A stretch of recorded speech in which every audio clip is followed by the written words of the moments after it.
Yes, reka mbasuze kandi mbifurize kugira ibihe byiza nshuti bakunzi ba Ibendera TV, ikaze kuri mwese makuru yo muri iki gitondo. Turi kwa gatandatu tariki 21 Gashyantare muri uyu mwaka wa 2026. Reka nongere mbahe ikaze kandi nizere ko mwagize ijoro ryiza. Twinjiye makuru na makuru aramutse muri iki gitondo, na makuru kandi agiye kwitsa no kwibanda mu burasirazuba bwa Repubulika Iharanira Demokarasi ya Kongo. Harashwe drone zirenga 50 zo ku ruhande rwa leta ya Kongo zari zagabye bitero mu Minembwe muri Kivu y'Amajyepfo. Colonel Rugabo watwirwaneho araza kutubwira neza uburyo iyi operation yakozwe. Muri aya makuru kandi uraza kunyemerera nkubwire yuko ibintu byamaze guhinduka, ibitero bikaze by'ingabo z'u Burundi, FARDC na FDLR na Wazalendo n'abacanshuro ku baturage batuye mu Minembwe byashubijwe inyuma n'umutwe watwirwanaho mu buryo bukomeye cyane. N'ibitero byari byongeye kugabwanga mu rukerera rwo muri iki gitondo. Turaza kubirebera hamwe, hanyuma uraza kunyemerera nkubwire yuko butuvugana. Perezida Donald Trump wa Leta Zunze Ubumwe za Amerika aravuga ko guhagarika intambara yo muri Repubulika Iharanira Demokarasi ya Kongo bigoye kurusha guhagarika intambara ya Cambodia na Thailand. Uraza kubisobanukirwa neza. Hanyuma muri aya makuru uraza kunyemerera nkubwire ko abarwanyi b'umutwe wa 23 bivugwa ko barekuye imfungwa zari zifungiye Goma nk'intambwe mu nzira y'amahoro. Turaza kurebera hamwe ibi nabyo ko byifashe. Hanyuma uraza kunkundira mubwire yuko muri Repubulika Iharanira Demokarasi ya Kongo umunyapolitike yitwa Jean-Marc Kabunda ashyigikiye uruhare rw'abarwanyi ba Alliance Fleuve Congo M23 mu biganiro byose, aho avuga ko ibiganiro hariyo nzira y'amahoro igomba kuganisha igihugu cya Repubulika Iharanira Demokarasi ya Kongo mu mahoro arambye. Ibi byose rero nibyo tugiye gusangira muri aya makuru. Reka nongere mwibutse ko uri kwibendera TV, je nitwa Umukada. Niba wamaze kugera hano unyemerere unkorere like yawe, uraza kuba ugize neza. Niba uri mushya ukabugeza no kwibendera TV kandi unyemerere unkorere subscribe mu gihe ukora subscribe, kandi ukeno gukora kuri ako kantu kameze nk'inzogera ni signe de notification kugira ngo butaha amakuru ajya kugeraho udatakaje umwanya wo kujya kuyashakisha. Reka rero nizere ko meze neza mu gihe ugikora like, mu gihe nawe ugikora subscribe. Reka nanjye ibintu mbigenze gutya, ubundi mu kanya gato cyane ngaruke twinjira muri aya makuru ku buryo burambuye.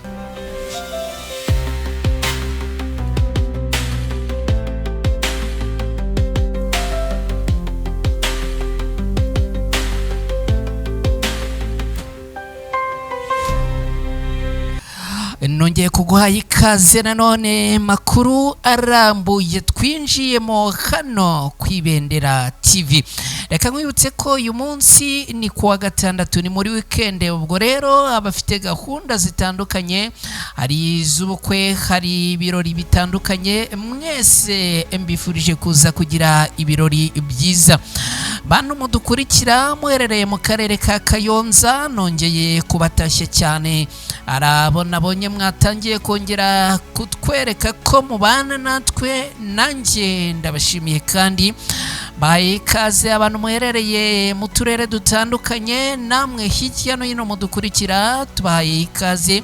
Abari muri Repubulika Iharanira Demokarasi ya Kongo, abari muri Kenya, abari muri Tanzania, abari Sudani, abari Malawi, abari Zambia, abari Uganda no mu Burundi. Mu Burundi nahavuzera, n'abari mu Burundi namwe tubahaye ikaze muri aya makuru. Abari muri Leta Zunze Ubumwe za Amerika, abari muri Canada, abari mu Buholandi, abari mu Bufaransa, abari Norvège n'ahandi, namwe tubahaye ikaze. reka twanzikana aya makuru ku buryo burambuye. Nongere nkwibutse ko ari rwose niba bamaze kugera hano ntugende utankoreye like, ntugende kandi utankoreye subscribe niba uri mushya kabari bwo ugeze hano. Aya makuru reka tuyanzikire muri Repubulika Iharanira Demokarasi ya Kongo muri Kivu y'Amajyepfo. Haravugwa iki drone 50 zose zashyizwe hasi. Umutwe twirwaneho uravuga ko bafatanyije na Alliance Fleuve Congo M23 bashyize hasi drone zirenga 50 z'ihuriro ry'ingabo zo ku ruhande rwa leta ya Kongo. Ni nyuma y'imirwano ikomeye yiriwe ku munsi w'ejo igahanganisha impande zombi mu misozi ya Fizi muri Kivu y'Amajyepfo muri Repubulika Iharanira Demokarasi ya Kongo. Amakuru avuga ko ku munsi w'ejo kuwa gatanu imirwano ikomeye yabereye mu duce twa Muriza, Gakenke, Karongi n'ahandi hatandukanye nyuma y'ibitero by'ingabo zirimo za FARDC, Abarundi, FDLR, Wazalendo ndetse n'abacanshuro, ngo byaje kuba ngombwa ko aba bacanshuro batangira kugurutsa drone. Abarwanyi ba Alliance Fleuve Congo M23 na twirwaneho nabo barazihanura.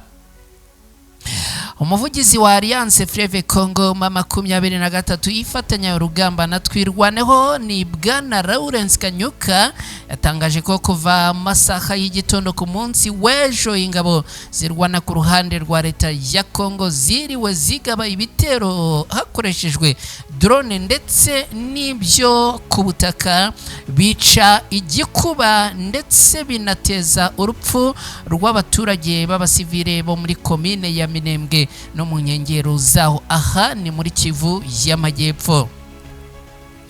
Mu gihe kandi Alliance Fleuve Congo M23 ishinja ihuriro ry'ingabo za leta ya Kongo kurenga ku gahenge, FARDC mu itangazo yasohoye nayo yashinje Alliance Fleuve Congo M23 nabo yita ingabo z'u Rwanda ngo kugaba ibitero ku birindiro byabo biri muri Kivu y'Amajyaruguru n'iy'Amajyepfo, bakica agahenge kifujwe na Perezida João Lourenço wa Angola.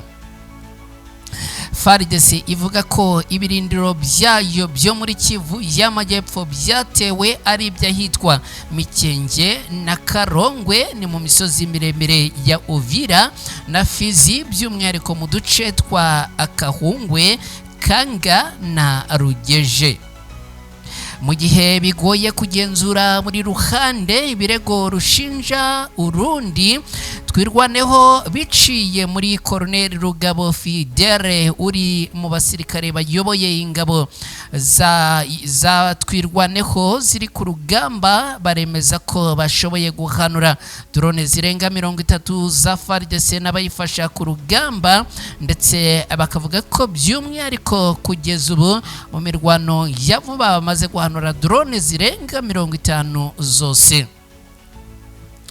Ibi yabitangaje masaha y'umugoroba ku munsi w'ejo, agira ati nubwo Kisekedi yakomeje kohereza za drone, abasirikare bacu ntibabuze kubakubita za Muriza, ntibakunze kubaha agahenge, babakubitiye kandi za Gakenke ntibabahaye agahenge ndetse na Karongi.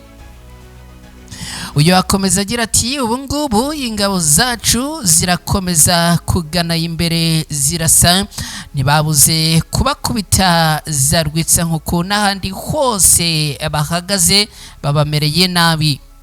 Yakomeje agira ati Kisekedi arohereza drone zikaraswa ndetse akazohereza zigamije kurasa mu baturage zigatwika imirima yabo, ariko kugeza izi saha drone zarashwe n'uyu munsi twarashe zirenga 30, ariko iziriwe zihaguruka zigaragambya mu kirere ngo zirenga 50.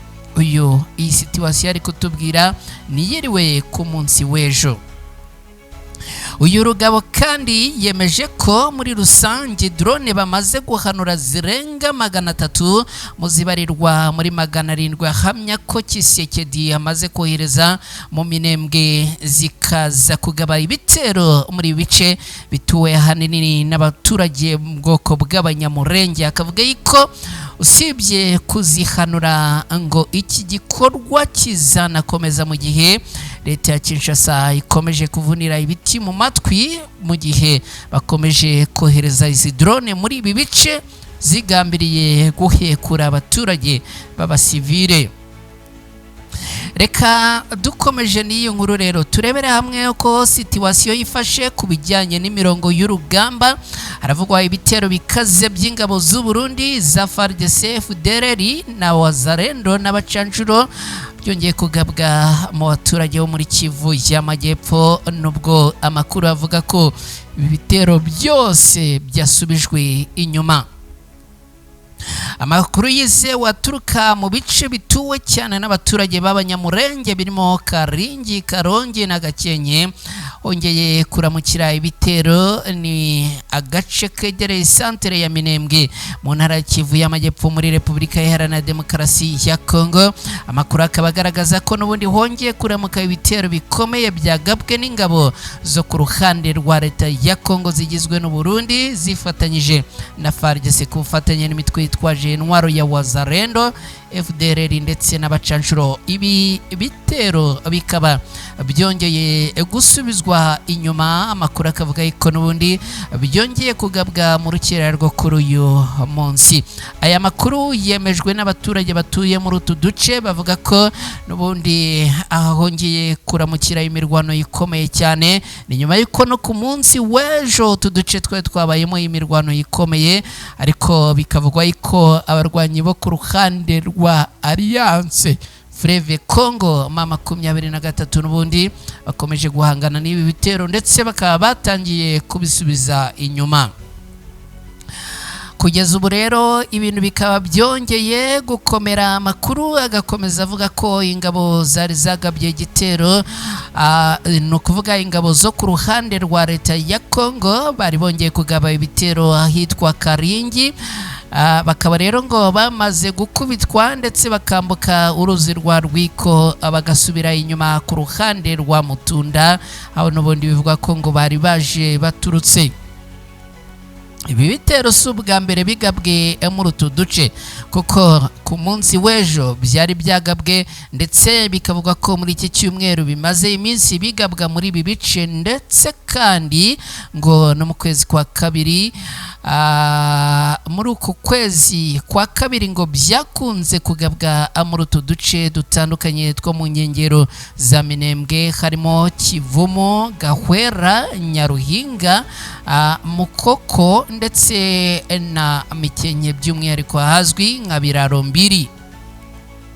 Iyi mirwano iri kubera muri bice mu gihe mu ntangiriro z'uku kwezi umuvugizi w'ingabo za FARDC mu ntara ya Kivu y'Amajyepfo yari yatangaje ko ingabo za leta ziteganya kugaba ibitero bikomeye bigamije kwisubiza agace ka Minembwe kamaze igihe kirenga umwaka kagenzurwa na Twirwaneho.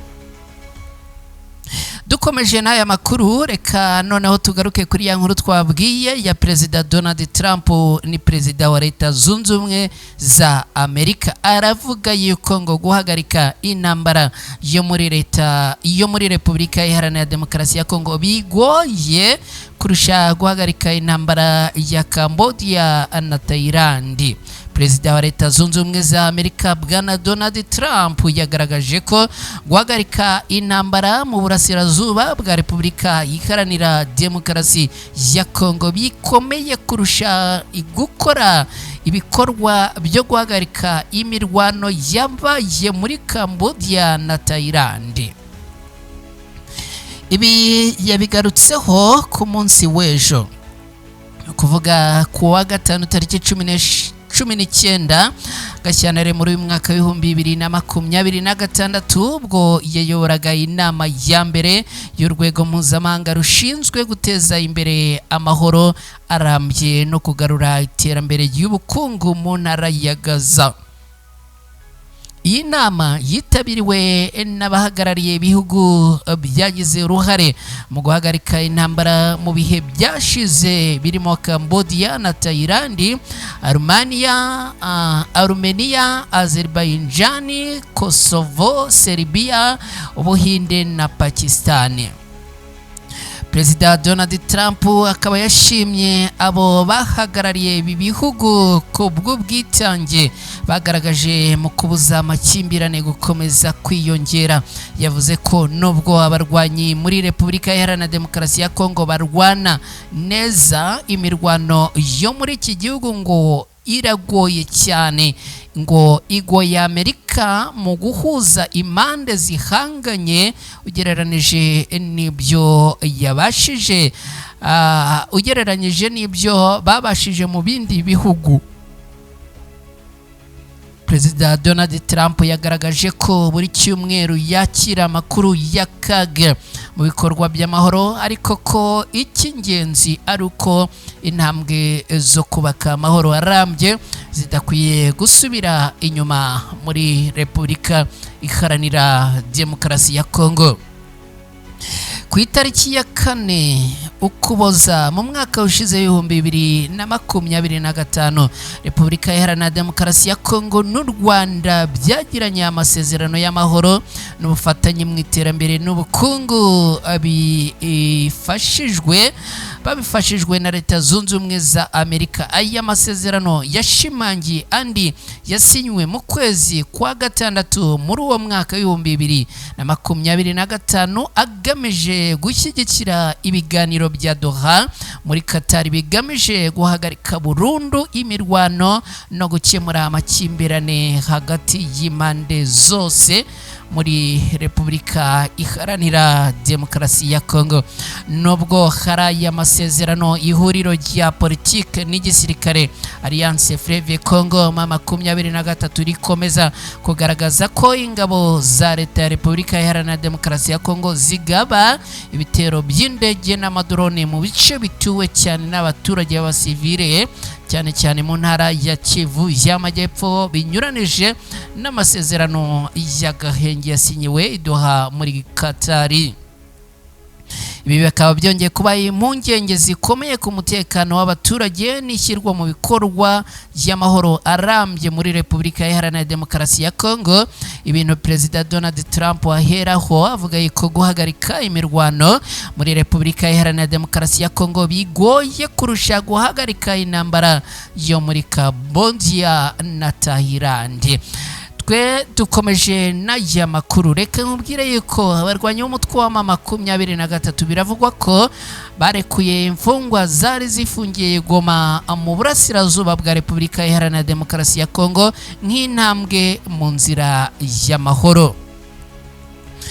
Mu mujyi wa Goma ahagenzurwa n'aba barwanyi ba Alliance Fleuve Congo M23 biravugwa ko habayeho igikorwa cyo kurekura abafunzwe bari bafungiye mu maboko ya M23 nk'uko byatangajwe mu itangazo ry'umuryango ukurikiranira hafi ibijyanye n'umutekano n'amahoro mu karere. Iki gikorwa ngo cyashimangiwe cyane na European Union, mbibutse ko abamaze iminsi bakorera urugendo muri ibi bihugu by'ibiyaga bigari. Akaba rero bavuga yuko aha ibi byakozwe ari ikintu gifatwa nk'ikimenyetso cy'ibikorwa bifatika mu rwego rw'amahoro n'imishyikirano hagati y'impande zombi muri Repubulika Iharanira Demokarasi ya Kongo. abakuru ba Alliance Fleuve Congo ma 23 bikavuga yuko barekuye abantu bari bafunzwe ku mpamvu zitandukanye, harimo n'abasivile bafatanywe mu bihe bitandukanye bagiye bafatirwa mu bikorwa by'imirwano cyangwa mu bikorwa by'iterabwoba. Ibi byakozwe nyuma yaho habayeho ibiganiro hagati y'impande zirebwa n'amahoro mu rwego rwo gushyira mu bikorwa amasezerano y'umutekano na gahunda yo guhagarika imirwano. Umwe mu bayobozi akaba yavuze ko aya ari amakuru meza kandi yerekana ubushake bwo gukora ibifatika mu guhagarika imirwano ndetse no kugarura amahoro n'umutekano mu burasirazuba bwa Kongo. Ubumwe bw'Uburayi bukaba bwakiriye neza iki gikorwa cyo guhitura cyo kurekura aba bari bafunzwe. Ubumwe bw'Uburayi bukaba buvuga ko iyi ari intambwe nziza ifatika kandi yerekana ko impande zombi zishobora kwizera ibiganiro no gukora ibyemezo by'ingirakamaro biganisha ku mahoro arambye. Abahagarariye Union Européenne mu karere bagaragaje ko guteza imbere kuganira no gukomeza gushyira mu bikorwa ibyo bemeranyijwe mu biganiro ari ingenzi mu kongera umutekano no kuruhura abasivile bahora babangamiwe n'imirwano ya hato na hato. Reka dukomeje n'aya makuru rero twerekeze mu yindi nkuru, ni inkuru yiganisha ku musozo w'aya makuru. Ariko mbere yo kwerekeza muri iyi nkuru, reka nongere nkwibutse niba uri kumwe natwe hano ku Ibendera TV, nyemerera unkorere like, nyemerera kandi unkorere subscribe. Ubwo ndabwira wowe ugeze hano ku Ibendera TV ari ubwa mbere cyangwa se wowe usanzwe ubana natwe mu makuru, ariko gukora subscribe bikaba byarakurenzeho. Hari ikindi ngusaba, ndagusaba ibitekerezo. Twamaze kubona ko ibitekerezo nabyo biba ari ingenzi, kubera ko iyo muduhaye ibitekerezo bitumenyesha icyo dukwiriye kwameliyora cyangwa se gukosora, cyangwa se niba ibintu ari uburyohe nabwo ibintu bigakomeza tukabimenya. Ibyo byose rero ni ku bwanyu tubitegereje. Muri Repubulika Iharanira Demokarasi ya Kongo, umunyapolitike witwa Jean-Marc Kabunda aravuga ko ashyigikiye uruhare rw'abarwanyi ba M23 mu biganiro byose aho biva bikagera, akavuga ko ibiganiro ariyo nzira yonyine yaganisha iki gihugu ku mahoro arambye. Uyu ibi yabigarutseho mu gihe intambara n'imirwano mu burasirazuba bwa Repubulika Iharanira Demokarasi ya Kongo zigikomeje guhungabanya umutekano, aho rero uyu munyapolitike ukomeye witwa Jean-Marc Kabunda, umwe mu bayobozi bakuru ba politike muri Repubulika Iharanira Demokarasi ya Kongo, yihanangirije ku ruhande rwa M23 ko ikwiriye kugaragara mu biganiro byose birimo impande zihanganye muri Repubulika Iharanira Demokarasi ya Kongo mu rwego rwo gushaka amahoro arambye, byose kandi ku nyungu za rubanda rugufi, no kuvuga abaturage.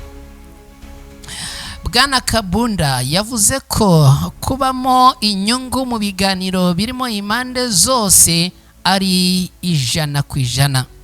Avuga rero ko hakwiriye kubamo n'abarwanyi ba M23 nk'abantu n'ubundi bari mu mirwano aha muri Repubulika Iharanira Demokarasi ya Kongo. Akavuga ko kuba abarwanyi ba Alliance Fleuve Congo M23 bakwitabira ibi biganiro kandi byose ari igikorwa cy'ingenzi mu guhosha umwuka w'intambara ukomeje gushyamiranya ibice bitandukanye bigizwe n'uruhande rwa leta ya Kongo n'abarwanyi ba Alliance Fleuve Congo M23. Ibi rero uyu mugabo akaba yabigarutseho ku mugoroba, aho n'ubundi yavuze ko ibiganiro byagutse, no kuvuga dialogue inclusive ariyo nzira yonyine ishobora kugeza igihugu cya Repubulika Iharanira Demokarasi ya Kongo ku mahoro arambye. Reka ngushimire cyane niba udukurikiye ukaba wabanye natwe muri aya makuru, wagize neza. Nge nitwa Mukada, ndakwibutsa gukora like na subscribe kuri mwe bashyashya, ndakwibutsa kandi gusangiza izi nkuru inshuti n'abavandimwe bawe batandukanye kugira ngo amakuru n'ubundi akomeze kugera kuri bose. Hari abantu baherereye muri Leta Zunze Ubumwe za Amerika batubwira ko badukurikiye, murakoze cyane. Hari abari mu gihugu tutajyaga dukunda kumenya ko harimo abantu badukurikira, ni igihugu cya Afurika y'Epfo. Abantu mudukurikira muherereye aho, namwe turabakunda, tunabifuriza kugira ibihe byiza. Mwese muri rusange tubifuriza kugira weekend nziza. Ngaho rero ndabashimiye cyane kandi mbasezeyeho, mwirirwa mugira amahoro n'amahirwe, muhaye kandi muronke gahunda zanyu z'uyu munsi zirangwe n'amahoro.